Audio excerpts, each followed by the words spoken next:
గత 8 నెలలుగా మా మదరు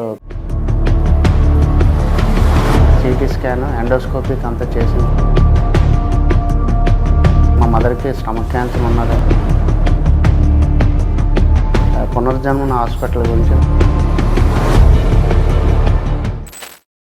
నమస్తే సార్, నా పేరు రమణబాబు. మా అమ్మగారి పేరు కరణం విజయలక్ష్మి. నేను విశాఖపట్నంకి చెందినవాడినండి.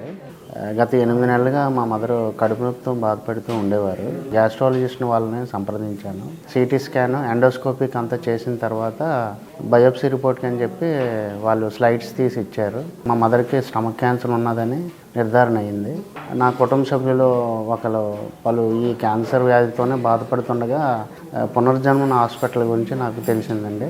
వీళ్ళ డాక్టర్ గారిని సంప్రదించాను. డాక్టర్ గారు అన్ని వివరణలు చెప్పారు. వీళ్ళు టెస్టులు కూడా బేస్ చేసుకొని చూసుకొని ఆహార అలవాట్లు కూడా నన్ను పాటించమన్నారు. మెడిసిన్ కూడా నేను అదేవిధంగా మా మదర్కి ఇవ్వడం జరిగింది.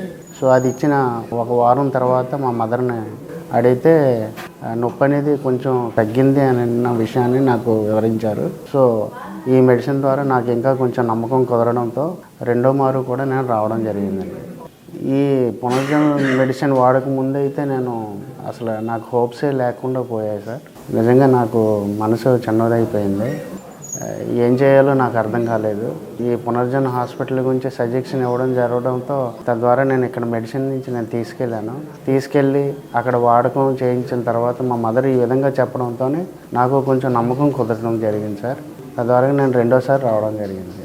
ఆహార అలవాట్లోనే ఫాస్ట్ ఫుడ్స్ అవి తినొద్దన్నారండి. మటను, చికెను, ఆయిల్ ఐటమ్స్ అసలు తీసుకోవద్దన్నారు. స్వీట్స్ అసలు తీసుకోవద్దన్నారు. తీసుకోవాల్సినవి ఏంటి, ఆకుకూరలని, డ్రై ఫ్రూట్స్ అని, వారానికి 1 రోజు ఫిష్, చేప తినిపించాలని అనే విషయాన్ని తెలియజేశారు.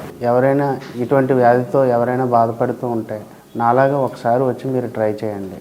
మీకు కూడా నమ్మకం అనేది కుదురుతుంది.